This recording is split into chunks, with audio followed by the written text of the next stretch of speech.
یہ دور اور زمانہ ایسا ہے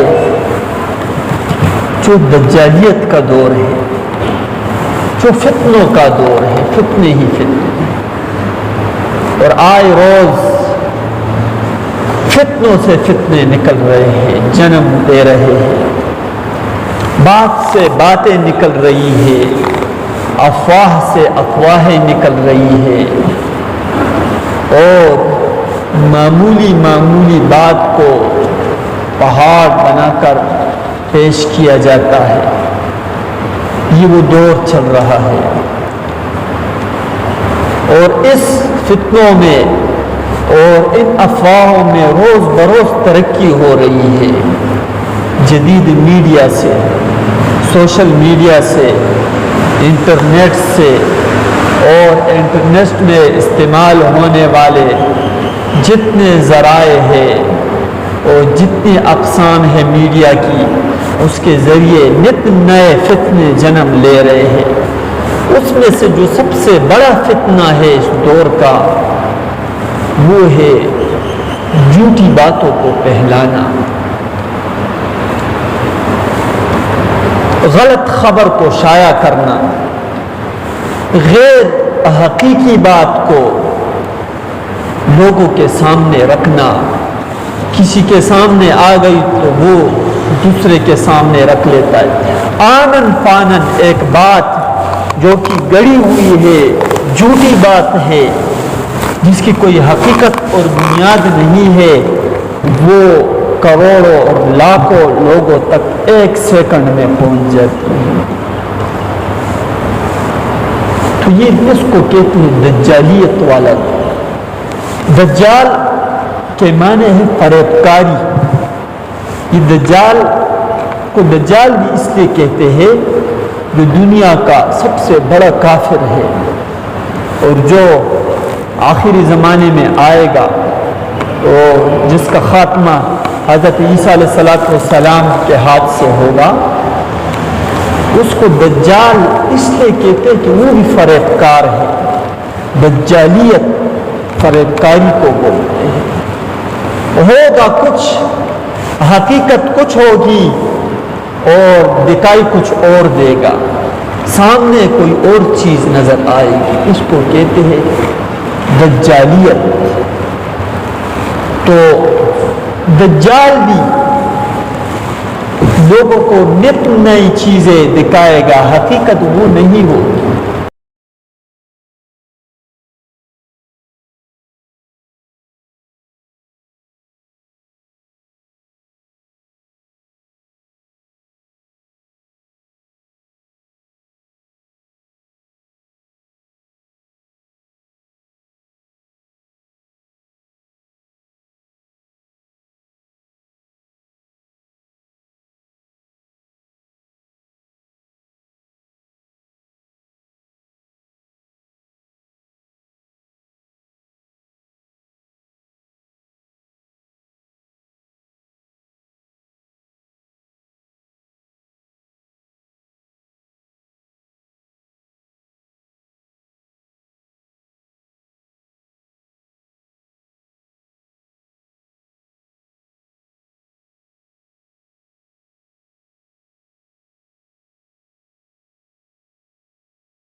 تو یہ زمانہ جو ہمارا ہے، یہ بھی اس میں بھی کسی درجے میں دجالیت سرایت کر گئی ہے۔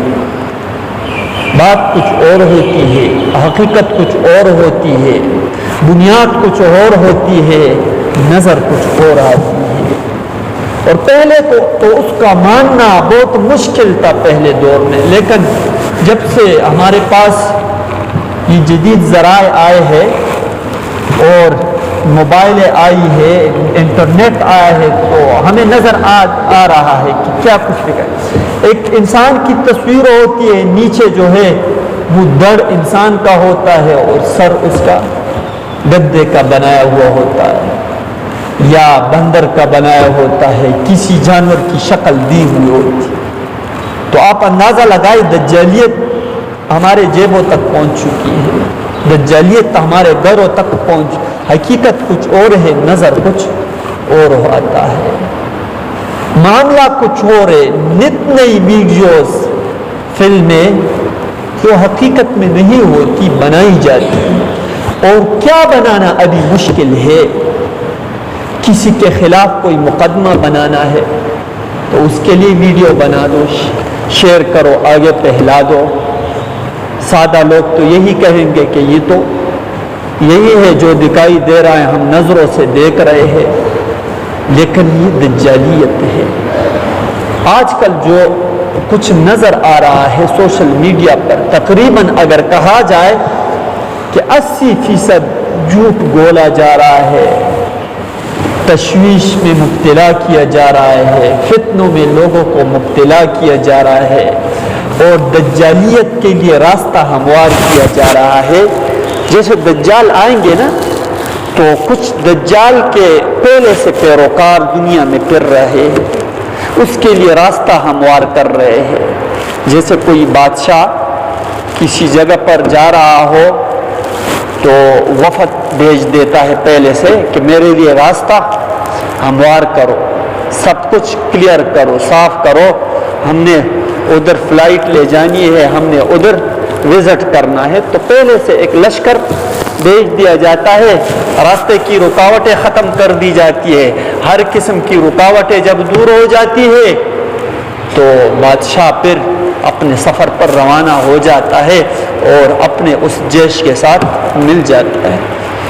تو دجال آئے گا، اس میں کسی کو شک نہیں ہے، لیکن دجال آنے سے پہلے اس کے کارندے، اس کے پیروکار، اس کے متبعین اور چھوٹے شیاطین دنیا میں پھیل گئے ہیں، اس کے ایجنڈے کو لے کر، اس کے مشن کو لے کر اور اس کے لیے راستہ ہموار کرنے کے لیے آگے بڑھ رہے ہیں۔ جب یہ محفل سجا لی جائے گی، جب سب کچھ تیار ہو جائے گا، جب اس کے لیے ساری رکاوٹیں ختم کر دی جائے گی، راستے صاف کر دیے جائیں گے، تو پھر دجال کا ظہور ہوگا، یہ آخری وقت ہوگا، پھر فتنہ پھیلایا جائے گا، اور بہت بڑے ایماندار لوگ جو نمازی بھی تھے، روزے دار بھی تھے، متقی بھی تھے، وہ اس کی دجالیت کے جال میں پھنس جائے گے۔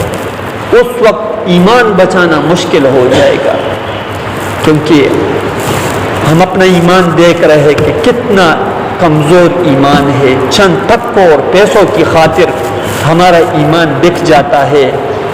تو اس دور میں تو جان کا مسئلہ ہوگا، حیات کا مسئلہ ہوگا، زندگی کا مسئلہ ہوگا، اور نت نئی چیزیں سامنے آئے گی کہ انسان کی عقل دھنگ رہ جائے گی، تو اس وقت ایمان کا بچانا انتہائی مشکل ہوگا۔ اس ایسے دور سے نبی علیہ الصلوۃ والسلام نے امت کو دعا تلقین فرمائی ہے کہ دجال کے فتنے سے پناہ مانگو، اللہم انی اعوذ بک من فتنة مسیح الدجال، اللہ میں تجھ سے پناہ مانگتا ہوں دجال کے فتنے سے۔ نبی علیہ الصلوۃ والسلام اس وقت خبردار کر رہے کہ ایسا دور آ رہا ہے، ایمان کو بچانا مشکل ہو جائے گا۔ تو بات یہ کر رہا تھا کہ دجال کے پیروکار دنیا میں پھیلے ہوئے ہیں مختلف شکلوں میں، اور اس میں جو بڑا کردار ادا کیا جا رہا ہے وہ میڈیا کے ذریعے ذہنیت بنائی جا رہی ہے، جھوٹ اگلا جا رہا ہے، اتنا جھوٹ اور فریب جس سے بدزنیاں پروان چڑھ رہی ہے، در گھر میں بدزنیاں پیدا ہو رہی، ایک مسلمان پر اعتماد نہیں کر سکتا، تو یہ دجالیت کا دور ہے۔ ایسے وقت میں حضور علیہ الصلوۃ والسلام اور کتاب اللہ کی ہمارے لیے کچھ اصول ہیں زندگی گزارنے کے، ایک پرامن معاشرہ بنانے کے لیے۔ یا ایھا الذین آمنوا ان جاءکم، ایمان والو، ان جاءکم فاسق، اگر کوئی فاسق تمہارے پاس آ جائے جس کی کوئی بنیاد نہ ہو،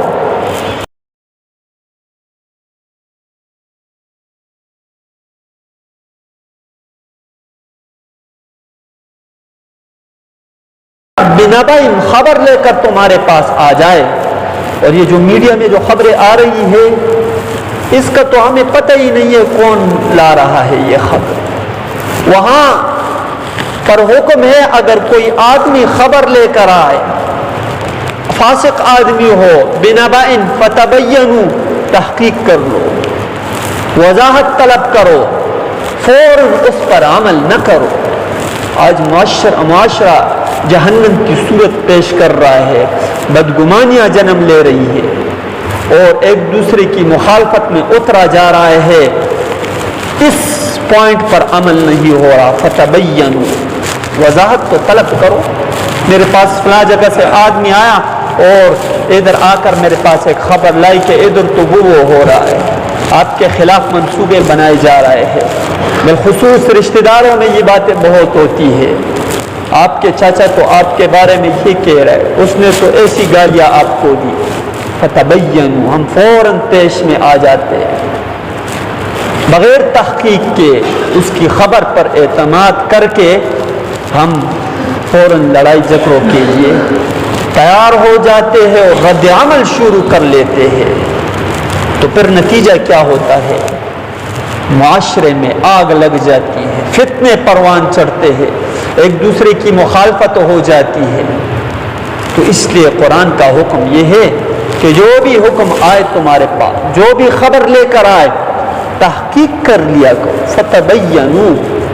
تو میں یہ کہہ رہا تھا کہ یہ تو ایک آدمی جو خبر لے کر ہمارے سامنے آ رہا ہے، ہم اس کو دیکھ رہے ہیں، ہمارے ساتھ بات کر رہا ہے، اس کے بارے میں کہا جا رہا ہے کہ تبینوا. پھر بھی اس پر اعتماد نہ کرو، تحقیق کر لو، کسی کو نقصان نہ پہنچاؤ بلا وجہ، بغیر تحقیق. ہو سکتا ہے یہ خبر لانے والا یہ اس کے خلاف ہو، اس کے دونوں کے درمیان کوئی ذاتی دشمنی ہو اور وہ اپنی دشمنی اس راستے سے نکالنا چاہ رہا ہے، اپنے دل کو اس طریقے سے ٹھنڈا کرنا چاہ رہا ہے غلط بیانات دے کر. فتبین. تو یہ تو سامنے آ رہا ہے. اور جو فیس بک پر خبریں آ رہی ہے، جو واٹس ایپ پر خبریں آ رہی ہے، انٹرنیٹ پر خبریں آ رہی ہے، وہ خبریں لانے والا تو ہمیں پتہ ہی نہیں ہے یہ خبر کون لا رہا ہے. تو اس میں تو انتہائی سوچ بچار کے ساتھ قدم اٹھانا چاہیے کہ یہ خبر جو میرے پاس آئی ہے میں آگے دوسرے تک پہنچا رہا ہوں، اس کی کوئی حقیقت ہے یا نہیں، اس کی کوئی بنیاد ہے یا نہیں ہے. آج کل جو ملکی حالات تتر بتر ہو رہے ہیں، پریشانیاں جنم لے رہی ہے، مخالفتیں ہیں پارٹیوں کے درمیان، جماعتوں کے درمیان، گروہ بندی، فرقہ بندی، اس کی بنیاد بھی یہی خبریں بن رہی ہیں. کیونکہ بلا تحقیق جب آپ بات کریں گے اور اس کو آگے پھیلائیں گے، جو سوشل میڈیا میں آپ کے پاس آئے، انٹرنیٹ میں آپ کے پاس آیا ہے، تو لازماً وہ کسی کے خلاف ہوگا، وہ بات کسی کے خلاف ہوگی. وہ ادھر سے اس کے جواب میں دوسری بات گڑھ لے گا اپنی دفاع کے لیے، اپنی جماعت کی دفاع کے لیے، اپنی پارٹی کی دفاع کے لیے. تو یہ مخالفتیں پھر شروع ہو جائے. تو وہاں پر تو کوئی ہے بھی نہیں جس کو ہم دیکھ لیں کہ یہ کوئی خبر لا رہا ہے، کوئی انسان بھی ہے یا نہیں. مشینریاں لگی ہوئی ہیں، نت نئی خبریں. بعض لوگوں کو، بعض ادارے ایسے بنے ہوتے جن کی ذمہ داری یہی لگائی گئی ہے کہ آپ روزانہ کی بنیاد پر اتنے جھوٹ گڑھ لیا کرو اور سوشل میڈیا پر ڈال لیا کرو. تو ان کا تو کام ہی یہی ہے، ان کو اس کی تنخواہ ملتی ہے کہ آپ یہ جھوٹ گڑا کرو اور سوشل میڈیا پر ڈال لیا کرو. تو وہ تو ڈال لیتے، ان تو اپنی تنخواہ وصول کر لیتے. لیکن ہم سادہ لوگ، ہم مسلمان، ان کی وہی کہی ہوئی بات اٹھا کر آگے دوسرے کے حوالے کر رہے ہیں. اور بعض تو اس کو ثواب بھی سمجھتے ہیں، اسلام کا نام بھی لیتے ہیں، مسلمان ہونے کا نام بھی لیتے، بلکہ حدیث کے نام پر باتیں گڑ گڑ کر آگے پھیلائی جا رہی ہیں. نیچے لکھا ہوتا ہے حدیث، فلاں بات لکھ لی فتنہ پھیلانے کے لیے، تو سامنے لکھا ہوتا ہے کہ الحدیث، ابھی جس کو بات ہی مل گئی وہ تو سمجھ رہا ہے سادہ ہے، کہہ رہے حدیث ہو، لیکن بہت ساری ایسی باتیں ہیں جس کا حدیث سے کوئی تعلق نہیں ہے اور وہ اس کو آگے پہلا دیتا. اس کو کہتے ہیں دجالی. گناہ کا کام ہے. جب تک تحقیق نہ کرو، جب تک عالم سے نہ پوچھو حدیث ہے یا نہیں، قرآن کی آیت ہے یا نہیں، قرآن کا ترجمہ ہے یا نہیں، اس کو آگے نہ پہلاؤ. کیونکہ اگر آپ نے پہلایا اور قرآن کا ترجمہ نہ ہوا تو یہ کذب ہوا، یہ افتراء ہوا، یہ شریعت پر جھوٹ گڑنا ہوا. جس طرح گڑنے والے نے گڑا ہے وہ گناہگار ہے، آپ اس کے معاون مددگار ہو، آپ بھی اس کے گناہ میں برابر کے شریک. کیوں آپ بلا تحقیق آگے باتیں اٹھا کر دوسرے کے حوالے کر رہے؟ تو دین اور شریعت میں زیادتی ہے، اور دین اور شریعت میں زیادتی بندے کا کام نہیں ہے، ایک مسلمان کا کام نہیں ہے. اللہ کرتا ہے، اللہ کے رسول کی ذمہ داری ہے کہ ہمیں دین سکھائے، ہمیں دین سمجھائے، اور دین میں کمی اور بیشی ہو یہ شریعت کا کام ہے، بندوں کا کام نہیں ہے. تو آگے نئی باتیں پہلانے والا گویا کہ اپنے آپ کو معاذ اللہ نبی بنا رہا ہے، شارع بنا رہا ہے، رسول بنا رہا ہے. تو یہ کوئی معمولی گناہ نہیں ہے، اس کو ہم گناہ نہیں سمجھتے، بلکہ میں نے تو کہا کہ اس کو ہم ثواب سمجھ رہے ہیں. حدیث کی بات آئی ہوئی ہے، ہاں با اعتماد ادارہ ہو، علماء کی ٹیم کی طرف سے آیا ہو، اور شریعت کو جاننے والے کی طرف سے ہو، آپ کو اس پر کامل اعتماد اور یقین ہو تو پھر کوئی بات بن سکتی ہے. لیکن میں نے کہا کہ بنیادوں کا پتہ ہی نہیں ہے، کہاں سے یہ خبریں آ رہی ہیں.